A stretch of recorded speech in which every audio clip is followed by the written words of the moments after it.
Thank you so much. Thank you so much, Speaker sir, for giving me this opportunity.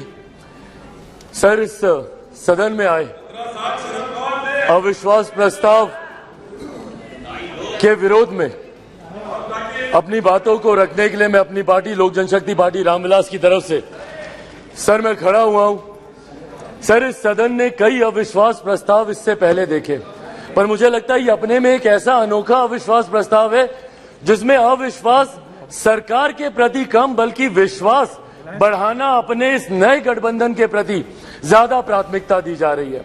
इन लोगों को इस बात को दर्शाना है कि किस तरीके से ये गठबंधन इनके साथ है, जिस गठबंधन को बनाने का ये लोग एक लंबे समय से ये लोग प्रयास कर रहे हैं। सर, ये अविश्वास प्रस्ताव पे चर्चा हो रही है। सर, यकीनन सरकार की उपलब्धियों को बताना भी जरूरी है, पर उससे पहले जिस उद्देश्य के साथ इस प्रस्ताव को यहाँ पर लाया गया है मणिपुर को लेकर, उस पर सर मैं जरूर अपनी बातों को यहाँ पर रखना चाहूंगा।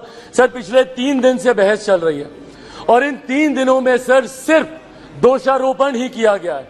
सिर्फ यहाँ पर बातों को दोष लगा लगा कर बताया गया है, किसी ने भी यहाँ पर समाधान देने का प्रयास नहीं किया। सर, आरोप प्रत्यारोप की राजनीति में मणिपुर के लोग वहां बैठे सुनने का प्रयास कर रहे हैं कि हमारी बेहतरी के लिए आपने क्या किया। सर, कल गृह मंत्री जी ने इतनी खूबसूरती से तमाम पक्षों को रखा और इतनी विनम्रता से उन्होंने सारी बातों को रखा, पर उसके बावजूद सिर्फ दोषारोपण करना। सर, 90 के दशक में भी मणिपुर में इसी तरीके की परिस्थितियां थी। उस वक्त किसकी सरकार थी सर? क्या उस वक्त की सरकार ने मौजूदा सरकार को कोई इनपुट दिया?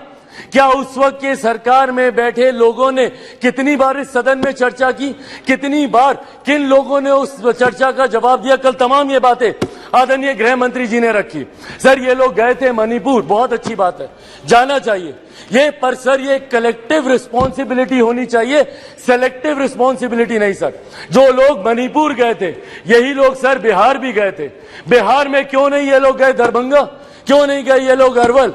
क्यों नहीं गए ये लोग मुजफ्फरपुर? अभी बछवाड़ा में सर एक छोटी सी बच्ची के साथ दुष्कर्म करके 10 साल की बच्ची, उसको तेजाब छिड़क कर उसको जलाकर मार दिया गया। उसके शरीर को अपने ही घर में 10 फीट गड्ढे में उसको दफना दिया गया। दलित महिला के साथ सर मुजफ्फरपुर में दुष्कर्म करके उसके शरीर को 2 टुकड़ों में काटकर अर्धनग्न व्यवस्था में सर खेत में फेंक दिया गया। क्यों नहीं गए ये लोग वहां पर?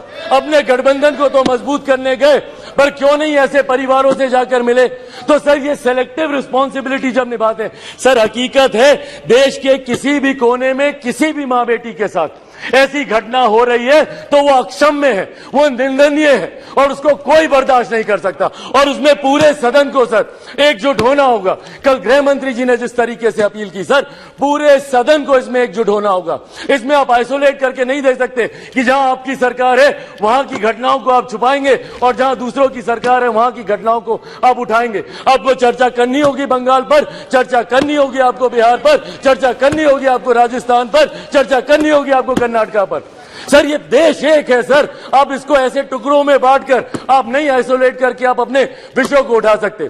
और यही कारण है सर कि देश की जनता का विश्वास हमारे प्रधानमंत्री आदरणीय नरेंद्र मोदी जी पर हर चुनाव के साथ बढ़ता जा रहा है। और वो दिन दूर नहीं सर, 2024 चुनाव सामने है सर, इसी में देख लीजिएगा 2014 से बड़ा जनादेश 18 में यही सारी बातें हो रही थी, यही सारी बातें 18 में की गई थी। 19 में 2014 से बड़ा जनादेश हम लोग को मिला और 24 में इससे बड़ा जनादेश हम लोग लेकर आएंगे। मैं बिहारी हूं सर, बिहार से कम मैं विश्वास दिलाता हूं 40 की 40 सीटें हमारा एनडीए गठबंधन जीत कर आएगा, इसमें कहीं कोई शंका नहीं है। मैं जमुई का प्रतिनिधित्व करता हूं सर, मेरे नेता मेरे पिता आदरणीय रामविलास पासवान जी की कर्म भूमि हाजीपुर रही है सर। बिहार के हर एक जिले में घुमाओ और वो मेरे विश्वास को बढ़ाता है। आज बिहार के युवा, देश भर के युवा सर देश को दुनिया की तीसरी सबसे बड़ी अर्थव्यवस्था बनते हुए देखना चाहते हैं। 2047 में हमारे देश को एक विकसित देश के तौर पर देखना चाहते हैं, और इस सपने को कोई पूरा कर सकता है तो वो सिर्फ और सिर्फ हमारे आज के प्रधानमंत्री आदरणीय नरेंद्र मोदी जी ही पूरा कर सकते हैं। इसीलिए सर मैं अपनी पार्टी की तरफ से जहां बिल्कुल हराएंगे नीतीश जी को वैसे भी बिहार की जनता नकार चुकी है।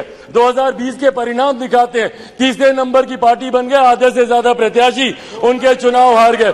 तो जिनको बिहार की जनता ने रिजेक्ट कर दिया, देश की जनता उनको कैसे अपनाएगी, ये बहुत बड़ा सपना दिन में ये देख रहे हैं।